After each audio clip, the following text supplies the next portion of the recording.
తట్టుకోలేని కష్టాలలో అత్యంత భయంకరమైనటువంటి కష్టం కారాగారవాసం. కారాగారవాసం అంతటి భయంకరమైన కష్టాన్ని ఎదుర్కోవలసి వచ్చినప్పుడు కూడా కాలభైరవ చరిత్ర చదివినా, కాలభైరవాష్టకం చదివినా, కాలభైరవోపాసనం చేసినా వాళ్ళు రక్షింపబడతారు అంటుంది శాస్త్రం.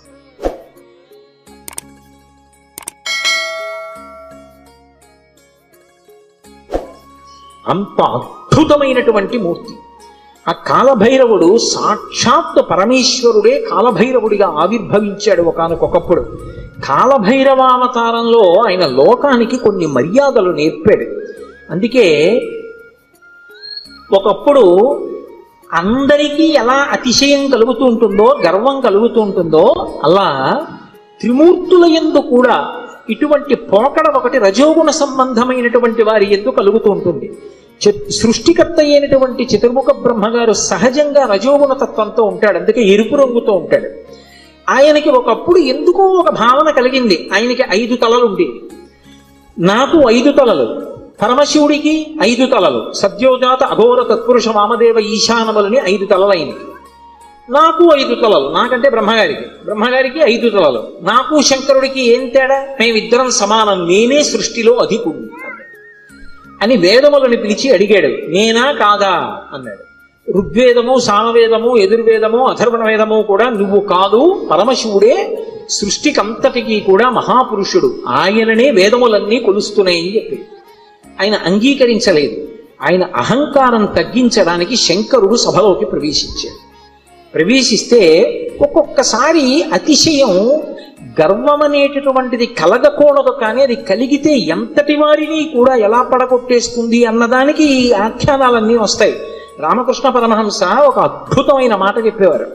ఒకప్పుడు ఒక మహారాజు గారు ఒక భద్రగజం మీద ఎక్కి వస్తున్నాడు. భద్రగజం అంటే ఎంత ఉంటుంది, గురువాయూరులో రాత్రి కృష్ణుడి ఆలయం చుట్టూ ప్రదక్షిణం చేస్తాయి ఏనుగులు, అందులో భద్రగజాలు వస్తాయి. భద్ర అనే జాతికి చెందినటువంటి ఏనుగులు. అసలు ఆ ఏనుగుని చూస్తే ఓ పెద్ద కొండ శిఖరం నడిచి వెడుతున్నట్టు ఉంటుంది, వచ్చి వరుస క్రమంలో నిలబడతాయి గుడి చుట్టూ. అది ఎక్కాలంటే నిచ్చినేసుకుని ఎక్కాలి, కానీ ఎంత క్రమశిక్షణగా ఉంటాయంటే దాని కుంభస్థలం మీద కృష్ణ పరమాత్మ విగ్రహం పెడతారు. పెట్టి అర్చకుడు ఎక్కడానికి వచ్చినప్పుడు అది కాలు చాపి ఈ సంధి భాగం బయటికి వచ్చేటట్టుగా, ఎముక పైకి వచ్చేటట్టుగా ఉంచుతుంది. ఉంచి తల ఇలా పెడుతుంది. పరిగెత్తుకుంటూ వచ్చి అర్చకుడు దాని చెవి పట్టుకొని ఈ సంధి భాగమునందు ఎగిరి కాలు పెట్టి మెట్లెక్కినట్టుగా దాని శరీరం మీద ఎక్కేసి కుంభస్థలం మీద కూర్చుంటాడు. అంతెత్తునుంటుంది భద్రగజం. అది దగ్గర నుంచి వెడుతూ ఉంటేనే ఉద్విగ్నత కలుగుతుంది. అటువంటి భద్రగజం ఎలా ఉంటుందో అంత ఎత్తున ఉండేటటువంటి స్వరూపమైతే భద్రగజంలా నడుస్తున్నాడు రా అంటారు. అలా ఒక మహారాజు అటువంటి భద్రగజం మీద వెళ్ళిపోతున్నాడు రాజవీధిలో. అటువంటి ఏనుగు వస్తోందంటే దాని ఒక్కొక్క కాలు ఇంతంత లావులు ఉంటుంది, పాదం ఎత్తి వేస్తే గుండ్రంగా ఉంటుంది, ఏ ప్రాణైనా అణిగిపోతుంది, అందుకని అన్ని పక్కలకపోతాయి. అటువంటి ఏనుగు వస్తుంటే కన్నంలోంచి ఓ చిరుకప్ప ఒకటి పైకొచ్చి కప్ప కాలెత్తింది. కాలెత్తి చెయ్యి బుద్ధి లేని ఏనుగా పక్కకి పో అని ఆశ్చర్యపోయారు. రామకృష్ణ పరమహంస శిష్యుడు నిలబడి ఉన్నారు అక్కడ. వాళ్ళకి సిద్ధులు ఉన్నాయి. ఆ శిష్యుడు చూసి గురువుగారి వంక తిరిగి అన్నాడు, హే బ్రహ్మన్, ఒక భద్రగజం వస్తోంది, దాని మీద మహారాజు వస్తున్నాడు, ఒక కప్ప కన్నంలోంచి బయటికి వచ్చి ఏనుగు మీద కాలెత్తి పక్కకు పోతావా పోవా అంటోంది. దీనికి బుద్ధిహీనత, అతిశయమా, ఎందుకు ఇలా కాలెత్తిందని అడిగారు. అడిగితే పరమహంస ఒక్క నిమిషం కళ్ళు మూసుకుని కళ్ళు తెరిచి అన్నారు, ఇవాళ సాయంకాలం ఈ రహదారి మించి ఒక జేబుకి చిల్లు ఉన్నటువంటి లాల్చీ వేసుకున్న వ్యక్తి వెళ్ళాడు. ఆయన జేబులో 4 పావలాకాసులు ఉన్నాయి. పావలాకాసు చిన్నగా గుండ్రగా ఉంటుంది కదూ, ఆ కన్నంలోంచి జారి పావలాకాసు కింద పడింది. కింద పడిన పావలాకాసు దుల్లుకుంటూ ఆ కన్నంలోకి వెళ్ళింది. కన్నంలో కప్ప ఉంది, కప్పకి పావలాకాసు దొరికింది. ఇప్పుడు కప్ప దగ్గర పావలా ఉంది కదూ, ఏనుగు మీద కాలెత్తింది. పావలా ఉన్న కప్ప ఏనుగు మీద కాలెత్తితే అన్నీ ఉన్నాయనుకున్న నాబోటిగాడు విర్రవీగితే అందులో అతిశయం ఎంత విచిత్రమైన లక్షణాన్ని కల్పిస్తుందో చూడండి. బ్రహ్మగారి అంతటి వాడికి ఒకప్పుడు ఈ ఆవేశం వచ్చింది. ఎందుకు అంటే తలల సంఖ్య లెక్క పెట్టాడు. నాకు 5, నీకు 5. ఇదే బ్రహ్మగారి కౌశికీ వృత్తాంతంలో పార్వతీదేవి దగ్గర అంత వినయంతో మాట్లాడాడు. ఒకనాడు నా నొసటి నుంచి పైకొచ్చావు, నాకు పుత్రసముడివి, నా కాళ్ళు పట్టుకు నమస్కరించు, ఆశీర్వదిస్తానన్నాడు. శంకరుడు చూశాడు, ఓహో చాలా ఉద్ధతితో ఉన్నాడు, అహంకారంతో ఉన్నాడు. నాకు 5 తలలు, తనకు 5 తలలు అనుకుంటున్నాడు. కానీ నా 5 తలల వెనక ఒక తత్వం ఉంది. అది తూర్పుకి తిరిగి ఉన్నటువంటి తలని తత్పురుష ముఖం అంటారు, దక్షిణానికి ఉంటే అఘోర ముఖం అంటారు, పశ్చిమానికి ఉంటే సజ్జోజాతం అంటారు, ఉత్తరానికి ఉంటే వామదేవం అంటారు, పైకుంటే ఈశానం అంటారు. ఈ పంచభూతముల మీద మోక్షం మీద అధికారం కలిగి ఉంటాడు 5 ముఖాలతో. ఖట్మండూలో ఉంటుంది 5 తలలతో ఆ శివలింగం. నాతో సమానుడు అనుకుంటున్నాడు ఈ బ్రహ్మగారు. ఆయన బ్రహ్మమస్తకావళి నిబద్ధతే నమః శివాయ అని పేరు. ఈ సృష్టి అంతా కూడా కల్పాంతం అయిపోయినప్పుడు బ్రహ్మగారు పడిపోతాడు. పడిపోతే చూస్తాట శంకరుడు, అయ్యో పాపం, మొట్టమొదట పుట్టాడు అందరికన్నా, వేదములు ఇచ్చి సృష్టి చెయ్యమన్నాను, ఈయన కూడా బొత్తిగా ఇలా శ్మశానంలో పడిపోతే ఏం బాగుంటుంది, ఈయనకు మంచి స్థానం ఇద్దామని చెప్పి ఆ బుర్రి తీసి ఓ తడపలో గుచ్చుకుని మెళ్ళో వేసుకుంటాడు. ఆయనకి చేతకాక కాదు, ఓ బంగారం గొలుసు చేయించి ఇచ్చేవాళ్ళు లేక కాదు, బ్రహ్మగారిని గౌరవించడానికి ఓ పుర్రేసుకున్నాడు. ఇలా ఎంతమంది బ్రహ్మలు విడిపోయారో ఆ పుర్రెలమాల పెద్ద మాల అయింది. పునుకల పేరు కంఠమున భూరి భుజంగము భూషణంబుగా అనయము భస్మధారణము ఎద్రి నివాసము మేరు విల్లుగా అనుగుగ దంతి చర్మమును హస్తమునందు కపాల చోళముల్ పడిబడి దల్తు శంకరు కృపావర రూపమును ఆశ్రయించదన్నంటారు. ఇప్పుడు అంతమంది బ్రహ్మల యొక్క పునుకలు ఆయన మెడలో హారంగా ఉంటాయి, అందుకేసుకుంటాడు పుర్రెలమాల. అరే, ఈ బ్రహ్మకి అతిశయం కలిగిందని తనలోంచి ఒక ప్రాణిని ఉత్పన్నం చేశాడు. భృంగి యొక్క అంశ, భృంగి యొక్క అవతారం వచ్చినటువంటి వాడు. ఒక్కసారి పరమశివుని అంశతోటే భైరవుడు ఉత్పన్నమయ్యాడు. ఆ భైరవుడు ముమ్మూర్తుల పరమశివుడు ఎలాగే ఉంటాడో అలాగే ఉంటాడు. ఆయన వస్తూనే ఆ బ్రహ్మగారి యొక్క పైన ఉన్నటువంటి తలకాయని పెద్ద యుద్ధం చేయలేదు, ఇలా గిల్లేశాడంతే. లోకంలో చూడండి, మాట అంటారు, అదే అలా గిల్లేస్తున్నాయట్రా అంటారు. అన్నిటికన్నా తేలిక ఏంటంటే గిల్లేయడం. అలా వెళ్ళిపోతే ఇలా గిల్లేసాడు అనుకోండి, తీయిపోతుంది అంతే. అది బాగా బలం ఉన్నవాడు ఏం చేస్తాడు, గిల్లుతూ ఉంటాడు, గిల్లి గజ్జాలు ఎట్టుకుంటాడు రా అంటారు. అందుకే గిల్లేయడం అంటే అంత తేలిక. యువతల వాడికి బలం ఎక్కువ ఉంటే బలం తక్కువ ఉన్నవాడిని గిల్లేస్తాడు. అందుకే బ్రహ్మగారి 5వ తలకాయని కష్టపడి తొలగతోశాడం లేదు, గిల్లీశాడంటారు. శంకరాచార్యులు వారు సౌందర్యలహరిలో కూడా అలాగే రాశారు, అంత అందంగానూ రచన చేశారు. మృణాళీ మృద్వీనాం తమ భుజలతానాం చతసృణాం చతుర్భిః సౌందర్యం సరసిజ భవస్తౌతి వదనైః నకేభ్యః సంత్రస్సన్ ప్రథమమథనాదందకరిపోః చతుర్ణాం శీర్షాణాం సమమభయ హస్తార్పణధియా అన్నారు. శంకరులకు శంకరులే చెల్లు. అహంకరించాడని కాలభైరవుడు ఓ తలకే గిల్లేశాడు. ఏమండి, ఇప్పుడు నేను ఇలా పట్టుకుని ఇలా గిల్లేశాను అనుకోండి, ఆ మిగిలిన పువ్వు ఏమనుకుంటుంది, దాన్ని ఒకదాన్ని గిల్లేండి నా జోలికి రాడనుకుంటుందా? ఏమో ఇలా అన్నవాడు మళ్ళీ ఇలా అంటే అది ఉడికిపోతే మళ్ళీ వచ్చేస్తుందేమో చెయ్యని. ఇప్పుడు ఇలా అన్నవాడు మళ్ళీ ఇంకోటి ఇలా అంటే 3 ఉంటాయి ఇంకా. అందుకని ఆయన ఏం చేశాడంటే బ్రహ్మగారు ఒక తలకాయ గిల్లేయగానే ఇంకా 4 తలకాయలు మిగిలాయి. అమ్మవారి వంక చూశాట. అమ్మవారు 4 చేతులతో ఉంటుంది కదా. అమ్మా, నేను తామర పువ్వులోంచి పుట్టాను, నీ చేతులు తామర పువ్వుల్లో ఉంటాయి కాబట్టి మన ఇద్దరికీ ఓ బంధుత్వం ఉంది. అమ్మా, నా 4 తలకాయలు తామర పువ్వులు లాంటి నీ చేతుల కింద పెడతాను, కాపాడమ్మా అని 4 తలకాయలు గబగబా పెట్టుకెళ్ళి అమ్మవారు 4 చేతుల కింద పెట్టేటప్పటికి మళ్ళీ ఇల్లుదామని చూశాడు. పైన అమ్మవారి చెయ్యి ఉంది, నవ్వి ఊరుకున్నాడు. అలా అమ్మా, నీ చేతులు పెట్టుండకపోతే బ్రహ్మగారి తలకాయలు ఉండేవో ఉండకపోవు, ఏమో గిల్లేసిన వాడు ఓటే గిల్లుతాడని నమ్మకం. కాబట్టి నకేభ్యః సంత్రస్సన్ గోటితో గిల్లేశాడంతే.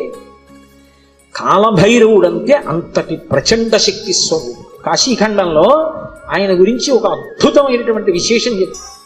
అజుండు తాను అధికుండుననుచు గర్వింప కరనఖాగ్రమునత చిరము త్రుంచి సాకారయగు బ్రహ్మహత్యతో చనుదేరి సర్వలోకంబులు సంచరించి వైకుంఠమునకేగి రమా వైకుంఠు లచ్చించ అమృతభిక్షాసనం అరగించి కాశికానగర కంఠోపదేశంబున పగలవైచకరంపు బ్రహ్మపునుక ఆధిపత్యంబు పొందె కామారి చేత ప్రియవైచిన చోట కపురము చేసి కాశికాపురమునకు 7 గడయు చూపే క్రోధభైరవ దేవుండు ఉభజన్మ అంటారు. ఆయన బ్రహ్మగారి తలకాయ తుంపేశాడు. తుంపేస్తే ఆయన బ్రహ్మగారు బ్రహ్మహత్యాపాతకం వచ్చింది. పరమశివుడికి బ్రహ్మహత్యాపాతకం ఉంటుందా? ఆయన విధికి నిషేధానికి అతీతుడు. కానీ లోకంలో శివుడే చేశాడు కదా, మేమెందుకు చెయ్యకూడదని రేపు పొద్దున్న తెలియక జనులు బ్రహ్మహత్యా దోషం చేస్తే కట్టి కుడిపేస్తుంది. అందుకని దాని పాపం ఎంత కఠినంగా ఉంటుందో చూపించడానికి తాను బ్రహ్మహత్యాపాతకం పోగొట్టుకోవడానికి చెయ్యవలసిన ప్రాయశ్చిత్తాన్ని చేసి చూపించాడు. ఆ తల వచ్చి అంటుకుంది పుర్రె. ఆ చేతికి అంటుకున్న పుర్రెతోటి కపాల భిక్ష అందరినీ భిక్షాటన చేస్తూ లోకములన్నీ తిరిగాడు. తిరిగి తిరిగి తిరిగి తిరిగి ఒక రోజున వైకుంఠానికి వెళ్ళాడు. అబ్బా, ఇటువంటి అతిథి ఎక్కడ దొరుకుతాడు? ఊరక రారు మహాత్ములు మా రథముల ఇండ్ల కడకు వచ్చుటెల్లన్ కారణము మంగళములకు మీరొచ్చుట శుభమాకు నిజము మహాత్మ అంటాడు నందుడు దుర్గుడు వస్తే దశమస్కంధంలో. అలా గబగబా పరిగెత్తుకొచ్చి లోపలికి పిలిచి శ్రీమన్నారాయణుడు లక్ష్మీదేవి కూర్చోపెట్టి ఆయనకి ఆతిథ్యం ఇచ్చారు. ఆ ఆతిథ్యం ఇచ్చినప్పుడు ఏదో లౌకికంగా ఉండినటువంటి అన్నం పెట్టలేదు. భిక్షాన్నంగా ఏం పెట్టారంటే మనోరథము అనబడేటటువంటి ఒక అద్భుతమైనటువంటి అమృతం ఉంటుంది. అది ఒక్క వైకుంఠంలో వాళ్ళ దగ్గరే ఉంటుంది. ఆ అమృత రసాన్ని పెట్టారు. పెడితే ఆ అమృత పాయసం ఆరగించి లక్ష్మీ విష్ణువుల చేత అర్చింపబడిన వాడై బయలుదేరాడు. అన్ని లోకాలు తిరిగి తిరిగి తిరిగి తిరిగి కాశీపట్టణానికి వచ్చాడు. కాశీపట్టణంలోకి ప్రవేశించగానే చేతికున్నటువంటి బ్రహ్మకపాలం మూడి కింద పడి బద్దలైపోయింది. అంటే కాశీపట్టణం అంత గొప్ప పట్టణం. అందులోకి వెళ్ళగానే బ్రహ్మహత్య పోయింది. అప్పుడు ఆ లోపలికి వెళ్ళిన తర్వాత శంకరుడు బయలుదేరి వచ్చి ఈ కాశీపట్టణానికి అంతటికీ నిన్ను అధిపతిగా అభిషేకం చేస్తున్నానని కాలభైరవుణ్ణి కాశీపట్టణానికి పట్టాభిషిక్తుణ్ణి చేశాడు సంరక్షకుడుగా. ఆధిపత్యంబు పొందే కామారి చేత అంత అద్భుత రూపాన్ని పొందాడు. భైరవ అంటారు. భైరవ అంటే కుక్కకి భైరవ అని పేరు. ఎందుకంటే భయ్య నరుస్తుంది కాబట్టి, రవము అంటే శబ్దము, భయ్య నరిచి మీద పడుతుంది కాబట్టి భైరవ అంటే కుక్క. భైరవుడు వచ్చాడంటారు. కాదు, భైరవ అన్న మాటకు అర్థం ఏమిటంటే ఎవరిని చూస్తే హడిలిపోతామో, ఎవరిని చూస్తే భయం వేస్తుందో, ఎవరిని చూస్తే ఇక బుద్ధి పని చెయ్యదో అటువంటి భయంకరమైనటువంటి రూపంతో ఉండేటటువంటి వాడికి భైరవ అని పేరు. లోకంలో ఎవరైనా సరే బాగా పాపములు చేసి చేసి చేసి చేసి చేసి చేసి శరీరం విడిచిపెట్టేశారనుకోండి, ఈ లోకం విడిచిపెట్టి వెళ్ళిపోయేటప్పుట భైరవయాతన అని ఉంటుంది. ఆయన క్రోధ రూపంతో వెంటబడతాడు బెత్తం పట్టుకుని. ఆయన్ని చూసేటప్పటికి భయపడి చెమటలు కక్కుతూ పరిగెడతారు. పరిగెత్తి పరిగెత్తి పరిగెత్తి దాహార్తితో యమసదనం దగ్గర అగ్నిజ్వాలలతో ఉంటుంది తోరణం. ఆ తోరణం కింద నుంచి దూరుతాడు కాలిపోతూ. ఆ దోషం పోవాలి అంటే కాలభైరవ దర్శనం చేస్తారు. కాఠ్మండూలో కాశీపట్టణంలో కాలభైరవ దేవాలయాలు ఉన్నాయి. కాలభైరవ దర్శనం చేస్తే భైరవ దండన అని ఆయన వేస్తాడు. ఓ బెత్తం పెట్టి ఓసారి వీపు మీద కొడతారు ఇలాగా. అంటే అక్కడతో ఆ పాపాన్ని తీసేస్తాడు. ఆ చాలా అనుగ్రహమూర్తి. అలాగే కార్తీక మాసంలో వచ్చేటటువంటి పౌర్ణమి నాడు జ్వాలాతోరణం చేస్తారు. కొత్త గడ్డి తీసుకొచ్చి తోరణం కట్టి ఆ గడ్డి అంతా పెట్టి ఆవు నెయ్యి పోసి వెలిగిస్తారు. వెలిగించి పార్వతీ పరమేశ్వరులు పల్లకీలో వెడుతుంటే హరహర మహాదేవ శంభో శంకర అంటే భక్తులు కూడా పల్లకీతో వెళ్ళి మళ్ళీ వస్తూ ఉంటారు. ఎందుకు అలా వెళ్ళి వస్తూ ఉంటారు అంటే నరకలోకానికి వెళ్ళి అగ్నితోరణం కింద నుంచి దూరవలసినటువంటి అగత్యాన్ని తీసేసి ఇక్కడే అగ్నితోరణం కింద నీవు అక్కడ చూడక్కర్లేదురా, నేను నీకు అండ ఉంటాను, బెంగ పెట్టుకోకని ఆయన నడిచి ఆయన వెనక మనం నడిస్తే ఇంకా అక్కడ అగ్నితోరణం చూడక్కర్లేదు, తిన్నగా మంచి లోకాలకు వెళ్ళిపోతాడు. దానికోసం ఇక్కడ ఆయన అద్భుతమైనటువంటి జ్వాలాతోరణం చేస్తాడు. మనం చేస్తే అనుగ్రహాన్ని శంకరుడి ద్వారా పొందుతామని. అందుకని భైరవ అంటారు. శంకర భగవత్పాదులు కాలభైరవుని యొక్క వైభవం మీద ఒక అష్టకం చేశారు. దేవరాజ సేవ్యమాన భావనంగ్రి పంకజం వ్యాళ యజ్ఞ సూత్రం ఇందుశేఖరం కృపాకరం నారదాది యోగి బృంద వందితం దిగంబరం కాశికాపురాదినాథ కాల భైరవం భజే. నారదాది యోగి బృంద వందితం దిగంబరం అంటారు. ఆయన నారదుడు వంటి యోగి బృందముల చేత నృతింపబడుతూ ఉంటాడు. దేవరాజ సేవ్యమాన భావనాంగ్రి పంకజం, భావనాంగ్రి పంకజం. దేవరాజు అంటే ఇంద్రుడు. ఇంద్రాదుల చేత పూజింపబడేటటువంటి పాదపద్మములు కలిగినటువంటి వాడు. వ్యాళయజ్ఞ సూత్రం ఇందుశేఖరం కృపాకరం. ఆ చంద్రబింబాన్ని శుక్లపక్షంలో ఉండేటటువంటి తదియనాటి చంద్రరేఖని కొప్పులో ధరించి ఉంటాడు. ఆయన వ్యాళ యజ్ఞ సూత్రమిందు శేఖరం కృపాకరం నారదాది యోగి బృందవందితం దిగంబరం. ఆయన దిక్కులన్నీ ఆయనకి అంబరములై ఉంటాయి. ఆ దిక్కులు అంబరములై ఉన్న మీదట కొత్తగా ఇక వస్త్రాన్ని కట్టుకోడు, దిశములతో ఉంటాడు. అది ఒకటి. అసలు తెలుసుకోవలసిన రహస్యం వేరే ఉంటుంది. ఎప్పుడైనా మీరు శివాలయంలోకి వెళ్ళినప్పుడు కాలభైరవ దేవాలయానికి వెడితే బట్ట ఉండదు, ఆయన దిగంబరంగా నిలబడి ఉంటాడు. ఎందుకు అలా ఉంటాడు అంటే దానికి ఒక కారణం ఉంది. అంబరము దేనికి కట్టుకుంటారు అంటే, వస్త్రము కట్టుకున్నాడు అన్న మాటకి తాత్వికమైనటువంటి అర్థం ఏమిటి అంటే, లజ్జ పొంది ఉన్నారు, ఎవరు తనని చూసి సంతోషించాలో వాళ్ళు మాత్రమే సంతోషించాలి తప్ప అన్యులు తనని ఇంకొకలా చూడకుండా ఉండడానికి వస్త్రం కట్టుకుంటారు. సభాముఖంగా అంతకన్నా మాట్లాడకూడదు. బట్ట దేనికి కట్టుకుంటారు అంటే, ఏ పురుషుడు తనని ఎలా చూడాలో అలాగే చూడాలి. భర్త అయితే దాని అవసరం లేదు, భర్త కానివాడు ఇంకొకలా చూడడానికి వీల్లేదు. అంబరము ధరించి ఉంటారు. అంబరము భక్తికి సంకేతం. భక్తి అంబరమును కట్టుకుంటారు. భక్తి అంబరం కట్టుకుంటే పురుషుడి చేత ఆకర్షింపబడతాడు. ఎవరా పురుషుడు? ఒక్కడే పురుషుడు. పతిం విశ్వస్యాత్మేశ్వరగం శాశ్వతగం శివమచ్యుతం. ఆ భగవంతుడు ఒక్కడే పురుషుడు. ఆధ్యాత్మిక సంప్రదాయంలో అందరం స్త్రీలమే. మనందరికీ పతి ఆయన. ఆయన కొరకు భక్తి అన్న బట్ట కట్టుకుంటాం. అసలు పరమేశ్వరుడు ఎవరి కోసం కట్టుకోవాలి? ఎవరి పట్ల భక్తితో ఉండాలైనా? ఆయన ఎవరిని పొందాలైనా? ఆయన పొందడానికి ఇంకెవరు లేరు, అందరూ ఆయన్ని పొందుతారు. అందుకే ఆయన బట్ట కట్టుకోడంటే భక్తి అన్న నంబరం ఆయన కట్టుకోక్కర్లేదు. అందుకు దిగంబరుడు. ఆ దిగంబర అన్న మాటను అలా అర్థం చేసుకోవాలి. అందుకే యోగి సంప్రదాయంలో ఈ దిగంబర అన్న మాట మీకు కనపడుతూ ఉంటుంది. కాబట్టి నారదాది యోగి బృంద వందితం దిగంబరం కాశికాపురాధినాథ కాలభైరవం భజే. అటువంటి కాలభైరవుణ్ణి నేను భజిస్తున్నాను. భానుకోటి భాస్వరం భవాబ్ది తారకం ప్రభుం నీలకంఠమీప్సితార్థదాయకం త్రిలోచనం కాలకాలమంబుజక్షమక్షశూలమక్షరం కాశికాపురాధినాథ కాలభైరవం భజే. ఇప్పుడు నేను అష్టకం అంతా ఎక్కడ చెప్పను? భానుకోటి భాస్వరం, కోటి మంది సూర్యులు ఉదయిస్తే ఎలా ఉంటుందో ఆయన కాంతి అలా ఉంటుంది. భవాబ్ది తారకం ప్రభుం, సంసారం అనే సముద్రాన్ని దాటించేస్తాడు ఆయన పాదాలు పట్టుకుంటే. నీలకంఠమీప్సితార్థదాయకం త్రిలోచనం, నీలకంఠుడై హలాహలవక్షణం చేసినటువంటి శంకరుడై లోకములను అనుగ్రహించగలిగిన వాడై భక్తజనుల యొక్క ఈప్సితములను తీర్చగలిగిన వాడై ఉంటాడు. నీలకంఠమీప్సితార్థదాయకం త్రిలోచనం కాలకాలమంబుజక్షమక్షశూలమక్షరం, చేతిలో అక్షమాల పట్టుకుని జ్ఞానాన్ని ఇవ్వగలిగిన వాడై ఉంటాడు. అందుకే అక్షమాల అంటే ధ్యాన స్థితిని కటాక్షిస్తాడు. పుస్తకాలు చదవడం గొప్ప కాదు, ధ్యానం చేయగలిగి ఉండాలి. ఆ మనస్సు చెప్పినప్పుడు మాట వినాలి. పిలవగానే మనసు వెనక్కొచ్చి ఎవరిని చూడమంటున్నానో వాళ్ళని చూడాలి.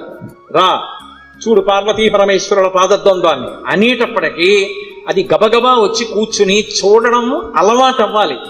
మనసు ఎలా వినాలి అంటే, కుక్క మాట విన్నట్టుగా వినడం, ఎద్దు మాట విన్నట్టుగా వినడం మనసుకి రావాలి. కుక్క చూడండి అన్నాను అనుకోండి పరిగెత్తుకొస్తుంది, కుక్క పిలిస్తే వచ్చినట్టు. ఎద్దు చూడండి కొత్తగా గిత్తని బండికి కట్టారనుకోండి, బండి ఎత్తి పట్టి రైతు దా దా అంటే అది రాదు. బలవంతంగా తీసుకొచ్చి కాడి మెడ మీద పెట్టారనుకోండి తోసేస్తుంది, అటుపోతుంది ఇటుపోతుంది. 4 మాటలు అలవాటు చేసి కొట్టి దుక్కి దున్నించి చేశాడనుకోండి, ఆ తర్వాత రైతు ఇక ఎద్దు దగ్గరికి వెళ్ళడు. వచ్చి ఆ బండి కాడి పట్టుకుని ఇలా పైకి ఎత్తి పట్టుకుంటాడు. ఇలా ఎత్తి పట్టుకుని ఆ 2 కాడిలా సమానంగా వస్తుంది అంటాడు. 2 ఎద్దులు నిద్రపోతున్నవి లేచి ఒళ్ళు విరుచుకొచ్చి మెడ పెట్టేస్తాయి. పిలవలేదు ఆయన, ఏమి దా అని కూడా అనలేదు, అంటే చాలు 2 ఎద్దులు వచ్చాయి. అలా అన్నంత మాత్రం చేతనే ఎద్దులు వచ్చేస్తుంటే సాధన చేత మనసు వెనక్కి రావడం రావద్దు? రావాలి. అలా వచ్చేటట్టు చెయ్యగలిగిన వాడు, సాధనా బలాన్ని అనుగ్రహించగలిగిన వాడు కాలభైరవుడు. కాలస్వరూపంతో ఉంటాడు. అందుకే కాలకాలమంబుజక్షమక్షశూలమక్షరం కాశికాపురాధినాథ కాలభైరవం భజేత్. అందుకే కాలభైరవష్టానికి ఫలశ్రుతి చెప్తూ కాలభైరవాష్టకం పఠంతి ఏ మనోహరం జ్ఞానముక్తి సాధనం విచిత్ర పుణ్యవర్ధనం శోకమోహ దైన్య లోభ కోపతాపనాశనం తే ప్రయాంతి కాలభైరవంగ్రి సన్నిధిం ధ్రువం అంటారు. ఎవరు కాలభైరవాష్టకాన్ని చదువుకుని ప్రతిరోజు కాలభైరవుడికి నమస్కరిస్తాడో వాడికి భక్తి, చిత్తశుద్ధి, వైరాగ్యము, జ్ఞానము, చిట్ట చివర మోక్షము ఆయన అనుగ్రహిస్తారు. శరీరం విడిచిపెట్టిన తరువాత భైరవయాతన పొందకుండా మోక్షమును అనుగ్రహించగలడు అంటే ఆయన ఎంతటి శక్తివంతుడో మీరు ఆలోచించవచ్చు. కాశికా పట్టణానికి అంతటికీ కూడా అధిపతి అయి ఉంటాడు. అటువంటి మహానుభావుడైనటువంటి కాలభైరవుని యొక్క స్మరణము చాలు, సమస్త పాపములు నశించిపోతాయి. అంత గొప్ప కాలభైరవుడు శివాలయంలో ఈశాన్య దిక్కున నటరాజస్వామి వారి పక్కన విరాజమానుడై ఉంటాడు. అలాగే శంకరుడి పరివారంలో ఎప్పుడూ విడిచిపెట్టనటువంటి వారు సర్పములు ఆయన్ని ఎప్పుడు విడిచిపెట్టవు. ఏదో అలా అనడమే కానండి, నిజంగా ఆయన పరివారం అద్భుతమైన పరివారం. సాయంకాలం అయ్యేటప్పటికి కవచం పెట్టేస్తారు. కవచం పెట్టారు అంటే ఇలా పాము పట్టి ఉంటుంది. మీరు చూసి ఉంటారు, కొన్ని చోట్ల శివాలయాల్లో శివలింగం మీద పడగ పట్టి ఉంటుంది.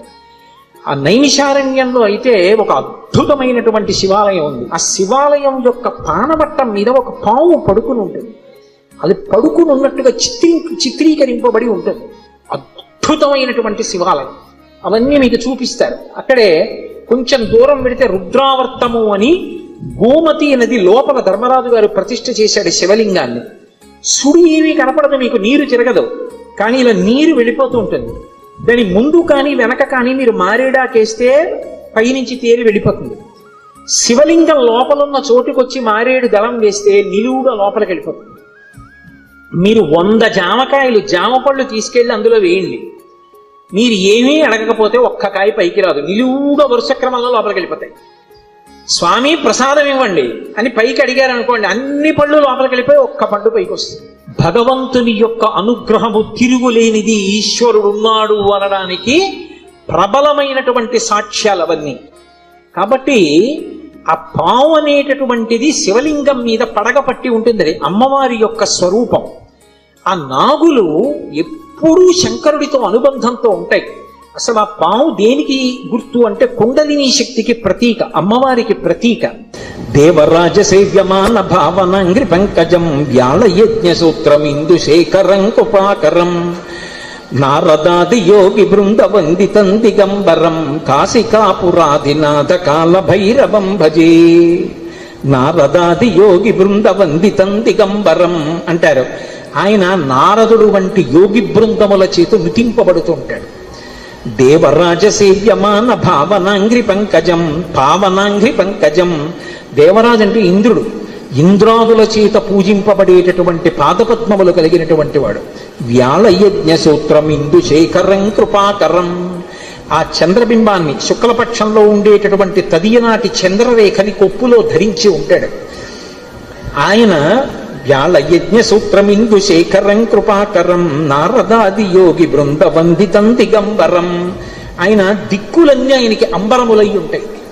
ఆ దిక్కులు అంబరములై ఉన్న మీదట కొత్తగా ఇక వస్త్రాన్ని కట్టుకోడు, దిశములతో ఉంటాడు. అది ఒకటి. అసలు తెలుసుకోవలసిన రహస్యం వేరే ఉంటుంది. ఎప్పుడైనా మీరు శివాలయంలోకి వెళ్ళినప్పుడు కాలభైరవ దేవాలయానికి వెడితే బట్ట ఉండదు, ఆయన దిగంబరంగా నిలబడి ఉంటాడు. ఎందుకు అలా ఉంటాడు అంటే దానికి ఒక కారణం ఉంది. అంబరము దేనికి కట్టుకుంటారు అంటే వస్త్రము కట్టుకున్నాడు అన్న మాటకి తాత్వికమైనటువంటి అర్థం ఏమిటి అంటే లజ్జ పొంది ఉన్నారు, ఎవరు తనని చూసి సంతోషించాలో వాళ్ళు మాత్రమే సంతోషించాలి తప్ప అన్యులు తనని ఇంకొకలా చూడకుండా ఉండడానికి వస్త్రం కట్టుకుంటారు. సభాముఖంగా అంతకన్నా మాట్లాడకూడదు. మీకు ఇంకా బాగా అర్థం అవడాలంటే నేను ఒక్కటే మాట చెప్పగలను. 1,00,00,000 రూపాయలు పెట్టి రకరకాల నగలు చేయించుకుని ఒంటి నిండా పెట్టుకుని ఒక స్త్రీ బట్ట కట్టుకోలేదనుకోండి, ఏమంటారు? లజ్జావిహీన అంటారు. సముద్రపు తొట్టులో దొరికేటటువంటి నత్తగొల్లలతో హారం వేసుకుని 30 రూపాయల చీర కట్టుకుందనుకోండి, ఏమంటారు? మానవతి అంటారు. బట్ట దేనికి కట్టుకుంటారు అంటే ఏ పురుషుడు తనని ఎలా చూడాలో అలాగే చూడాలి. భర్త అయితే దాని అవసరం లేదు, భర్త కానివాడు ఇంకొకలా చూడ్డానికి వీల్లేదు. అంబరము ధరించి ఉంటారు. అంబరము భక్తికి సంకేతం. భక్తి అంబరమును కట్టుకుంటారు. భక్తి అంబరం కట్టుకుంటే పురుషుడి చేత ఆకర్షింపబడతాడు. ఎవరా పురుషుడు? ఒక్కడే పురుషుడు. పతిం విశ్వస్యాత్మేశ్వరగం శాశ్వతగం శివమచ్యుతం. ఆ భగవంతుడు ఒక్కడే పురుషుడు. ఆధ్యాత్మిక సంప్రదాయంలో అందరం స్త్రీలమే, మనందరికీ పతి ఆయన కొరకు భక్తి అన్న బట్ట కట్టుకుంటాం. అసలు పరమేశ్వరుడు ఎవరి కోసం కట్టుకోవాలి? ఎవరి పట్ల భక్తితో ఉండాలి? ఆయన ఎవరిని పొందాలి? ఆయన పొందడానికి ఇంకెవరు లేరు, అందరూ ఆయన్ని పొందుతారు. అందుకే ఆయన బట్ట కట్టుకోడంటే భక్తి అన్న నంబరం ఆయన కట్టుకోక్కర్లేదు. అందుకు దిగంబరుడు. ఆ దిగంబర అన్న మాటను అలా అర్థం చేసుకోవాలి. అందుకే యోగి సంప్రదాయంలో ఈ దిగంబర అన్న మాట మీకు కనపడుతూ ఉంటుంది. కాబట్టి నారదాది యోగి బృంద వందితం దిగంబరం కాశికాపురాధినాథ కాలభైరవం భజే. అటువంటి కాలభైరవుణ్ణి నేను భజిస్తున్నాను. భానుకోటి భాస్వరం భవాబ్దితారకం ప్రభుం నీలకంఠమీప్సితార్థదాయకం త్రిలోచనం కాలకాలమంబుజక్షమక్షశూలమక్షరం కాశికాపురాధినాథ కాలభైరవం భజే. ఇప్పుడు నేను అష్టకం అంతా ఎక్కడ చెప్పను? భానుకోటి భాస్వరం, కోటి మంది సూర్యులు ఉదయిస్తే ఎలా ఉంటుందో ఆయన కాంతి అలా ఉంటుంది. భవాబ్ధితారకం ప్రభుం, సంసారం అనే సముద్రాన్ని దాటించేస్తాడు ఆయన పాదాలు పట్టుకుంటే. నీలకంఠమీప్సితార్థదాయకం త్రిలోచనం, నీలకంఠుడై హలాహల భక్షణం చేసినటువంటి శంకరుడై లోకములను అనుగ్రహించగలిగిన వాడై భక్తజనుల యొక్క ఈప్సితములను తీర్చగలిగిన వాడై ఉంటాడు. నీలకంఠమీప్సితార్థదాయకం త్రిలోచనం కాలకాలమంబుజక్షమక్షశూలమక్షరం, చేతిలో అక్షమాల పట్టుకుని జ్ఞానాన్ని ఇవ్వగలిగిన వాడై ఉంటాడు. అందుకే అక్షమాల అంటే ధ్యాన స్థితిని కటాక్షిస్తాడు. పుస్తకాలు చదవడం గొప్ప కాదు, ధ్యానం చేయగలిగి ఉండాలి. ఆ మనస్సు చెప్పినప్పుడు మాట వినాలి. పిలవగానే మనసు వెనక్కొచ్చి ఎవరిని చూడమంటున్నానో వాళ్ళని చూడాలి. రా చూడు పార్వతీ పరమేశ్వరుల పాదద్వంద్వాన్ని అనేటప్పటికీ అది గబగబా వచ్చి కూర్చుని చూడడం అలవాటు అవ్వాలి. మనసు ఎలా వినాలి అంటే కుక్క మాట విన్నట్టుగా వినడం, ఎద్దు మాట విన్నట్టుగా వినడం మనసుకి రావాలి. కుక్క చూడండి అన్నాను అనుకోండి పరిగెత్తుకొస్తుంది, కుక్క పిలిస్తే వచ్చినట్టు. ఎద్దు చూడండి కొత్తగా గిత్తని బండికి కట్టారనుకోండి, బండి ఎత్తి పట్టి రైతు దా దా అంటే అది రాదు. బలవంతంగా తీసుకొచ్చి కాడి మెడ మీద పెట్టారనుకోండి తోసేస్తుంది, అటుపోతుంది ఇటుపోతుంది. 4 మాటలు అలవాటు చేసి కొట్టి దుక్కి దున్నించి చేశాడనుకోండి, ఆ తర్వాత రైతు ఇక ఎద్దు దగ్గరికి వెళ్ళడు. వచ్చి ఆ బండి కాడి పట్టుకుని ఇలా పైకి ఎత్తి పట్టుకుంటాడు. ఇలా ఎత్తి పట్టుకుని ఆ 2 కాడిలా సమానంగా వస్తుంది అంటాడు. 2 ఎద్దులు నిద్రపోతున్నవి లేచి ఒళ్ళు విరుచుకొచ్చి మెడబెట్టేస్తాయి. పిలవలేదు ఆయన, ఏమి దా అని కూడా అనలేదు, అంటే చాలు 2 ఎద్దులు వచ్చాయి. అలా అన్నంత మాత్రం చేతనే ఎద్దులు వచ్చేస్తూ ఉంటే సాధన చేత మనసు వెనక్కి రావద్దు, రావాలి. అలా వచ్చేటట్టు చెయ్యగలిగిన వాడు, సాధనా బలాన్ని అనుగ్రహించగలిగిన వాడు కాలభైరవుడు. కాలస్వరూపంతో ఉంటాడు. అందుకే కాలకాలమంబుజక్షమక్షశూలమక్షరం కాశికాపురాధినాథ కాలభైరవం భజేత్. అందుకే కాలభైరవష్టానికి ఫలశ్రుతి చెప్తూ కాలభైరమష్టకం పఠంతి ఏ మనోహరం జ్ఞానముక్తి సాధనం విచిత్రపుణ్యవర్ధనం శోకమోహ దైన్యలోభకోపతాపనాశనం తే ప్రయాంతి కాలభైరవంగ్రి సన్నిధిం ధ్రువం అంటారు. ఎవరు కాలభైరవాష్టకాన్ని చదువుకుని ప్రతిరోజు కాలభైరవుడికి నమస్కరిస్తాడో వాడికి భక్తి, చిత్తశుద్ధి, వైరాగ్యము, జ్ఞానము, చిట్ట చివర మోక్షము ఆయన అనుగ్రహిస్తాడు. ప్రత్యేకించి మార్గశీర్ష మాసం, చతుర్దశి, అష్టమి, మంగళవారం, ఆదివారం ఇటువంటివి కాలభైరవుడి గురించి వినడానికి అత్యుత్తమమైనటువంటి రోజులు.